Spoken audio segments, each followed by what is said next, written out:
qarindoshlar. Sharq Turkiston Surgunda hukumati televiziyasining xabarlar programmasida ko'rishingizni qizg'in qarshi olamiz.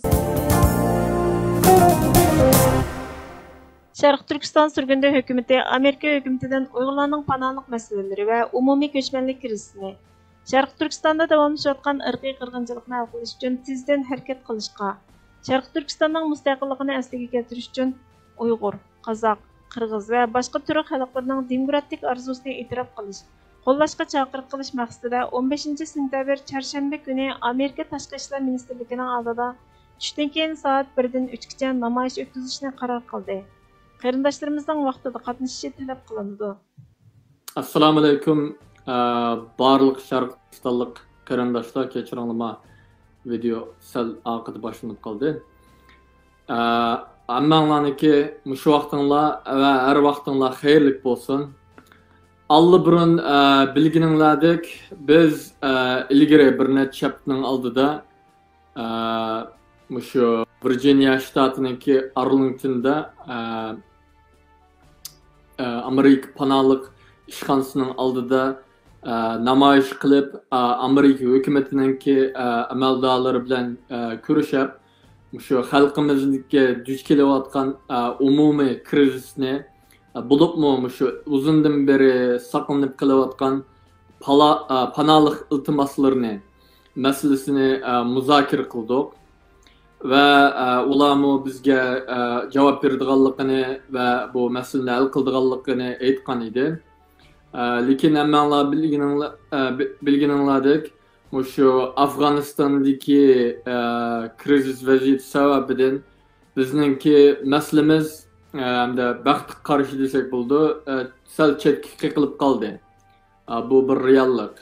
Shuningga biz ko'pchilikni, barliq Sharq Turkistonliklarni shu oldimizdagi 2021-yilniki 15-septembrda, ya'ni kelar haftadagi chorshanba kuni tushdan keyin soat 1:30 dan soat 3 gacha Amerikaningki Tashqi ishlar ministrligi oldida, ya'ni State Department oldida biz bilan birga Amerika hukumatini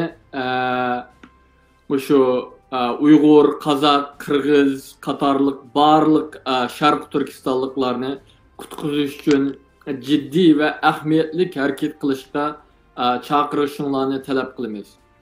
Biz Amerika hukumatini Uyg'urlarning shu panohlik masalasini, asylum masalalarini, ya'ni umumiy shu ko'chmanlik, refugee krizisini tezdan hal qilishga harakat qilishga chaqiriq qilamiz.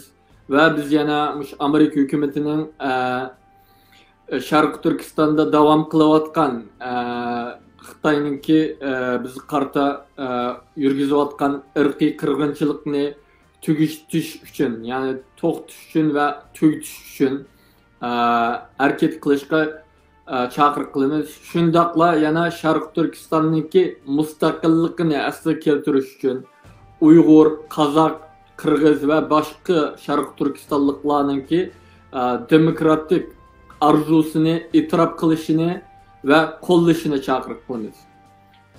Aziz qarindoshlar, biz Amerika hukumatiga besim ishlatishimiz zarur bo'lg'achqa xalqimizningki ko'plab chiqishi, bu namoyish ko'plab chiqishi intayin muhim. Agar biz o'zimizning ahvolimizga ko'ngil bilmasak, undaqda hech kim bizning ishimizga ko'ngil bilmaydi aziz qarindoshlar. Shuningga bu videoni ambarlab do'stlaringlarga, oiladagilaringga, shu atrofdagi jamiyatimizdagi boshqa qarindoshlarga bu intayin muhim bo'lgan namoyishni asl qo'yishinglarni va bu namoyishga qatnashishga undashinglarni so'raymiz. İnşallah Allah xolasa bu xalq namoyish orqali millatimizningki jiddiy muhim masalalardan birisi bo'lgan shu ko'chmanlik, panohlik masalasini tezdan hal qilishni keltirib chiqaradi. İnşallah oldimizdagi kelar haftadagi chorshanba kunlik namoyishga sizlar bilan birlikda kurashga nasib bo'lgan. Assalomu alaykum. Rosh Hashina Yahudi xalqi tabriklaydigan İbrani kalendarining yangi yili bo'lib, Nataqta yum teriva deb atilgan bu günning haqiqiy ma'nosi varqirash, ag'dirib tashlash deganlikdir. Bu 2 kunlik ziyofatda Yahudi bir oila kishilari jam bo'lib, hasal surilgan alma murabbasi va alma yeyish odatga aylangan. Bu bayram bu yil 6 avgustdan 8 avgustgacha davomlashadi. Sharq Turkiston surgundi hukumati Sharq Turkiston va xalqiga vakolatan Amerika, Angliya, Isroiliya va boshqa dunyoning har qaysi joylaridagi barliq Yahudilarning Rosh Hashinayi kunini qizg'in tabriklaydi. Shundaqla barliq Yahudi tashkilotlari va xalqining Sharq Turkiston va Uyg'urlar bilan ittifoqlashganligiga, ularning yanada turganligiga rahmat aytadi. Xitoy prezidenti Xi Jinping 2019 yili 12 aydan boshlab Tibet harbiy rayonining boshlig'i bo'lgan 58 yoshli Wang Haichangni Xitoy Xalq Ozodlik armiyasining G'arb qo'mondonlik shtabining yangi qo'mondoni qilib tayinladi. Xitoy davlat axborot vositalarining dushanba kuni xabar qilishicha, Wang generallikqa o'stirilgan 5 Xalq Ozodlik armiya ofitserlarining biri. Wang bultur mayda Sharqi Ladakh tirkishi boshlangandan buyon G'arb qo'mondonlik organining boshlig'i bo'lgan 4-qo'mondon. U yana Ladakh rayonini nazorat qiladigan atalmish Janubiy Shinjang harbiy rayonining muavin qo'mondoni qatorliq vazifalarni ustiga olgan. G'arb qo'mondonlik shtabi Xitoy Xalq Ozodlik armiyasi qo'mondonligidagi eng chong jo'grafiyalik rayon bo'lib, Sharq Turkiston va Tibetning Hindiston bilan bo'lgan chegarasini nazorat qiladi. Wang generallikqa o'stirilishidan ilgari leytenant general bo'lib, avgust oyida atalmish Shinjongdagi Xitoy Xalq Ozodlik armiyasining yangi komandiri bo'lgan ekan. Uyg'ur, Tibet va Hong Kongliklarning vakillaridan tarkib topgan inson haqlari faoliyatchilari Amerika axborot kanali NBC'ni o'z ichiga olgan dunyoning eng chong matbuotlaridan kelar yili 4 fevralda boshlangan Beijingda o'tkaziladigan qishliq olimpik tantarbiya musobaqasini tarqatish planini to'xtatishni ochiq xat yozish orqali talab qildi. NBC oldimizdagi 6 qatimliq olimpik tantarbiya musobaqasining haqqi uchun 7 milliard 750 million dollar to'laydi va Xalqaro Olimpik komiteti bilan zich moslashib ishlaydi. Bu Xalqaro Olimpik komiteti umumiy kirimining 40%ni egallaydi. Ochiq xatda matbuot nashriyotchilarining Xitoyning inson haqlari dafsanchiligi jinoyatiga sherik bo'lganligi xotirlandi. Xalqaro Olimpik komiteti boshdan oxir Olimpik tantarbiya komitetining bir tantarbiya qurilishi ekanligini ta'kidlab keldi va rais Thomas Bach Xitoyning Sharq Turkistonning yerlik aholilariga yurgizib kelayotgan irqiy qirg'inchilikni ayblashni rad qildi. Xalqaro Olimpik komiteti 15 hamkorlashuvchi va ba'zi tanargachilarning boykot qilishiga chaqiriq qilish besimiga duch keldi. Ochiq xatda sizning barliq shirkatlaringiz Xitoyning jiddiy va eng nachar inson haqlari dafsanchilik qilmishini tantarbiya orqali yuvish fursati yaratadi. Xitoy amaldorlarini qilmishlarini davomlashtirishga jasoratlantirdi. 2022 yilda qishliq tanarkat musobaqasini tarqatish orqali bu suiiste'mollarni qonunlashtirdi va irqiy qirg'inchilik o'yini deb atalgan bu musobaqa o'yinlarini tashviq qiladi. Xalqaro Tibet to'rining birlashma raisi Li Hadon Tezong BBC, Kanadadagi SBC, Germaniyadagi ARD qatorliq xalqdan pul olgan matbuotlarning olimpikni tarqatmasligi kerakligini, xalqning olimpik musobaqasini boykot qilishi kerakligini aytdi.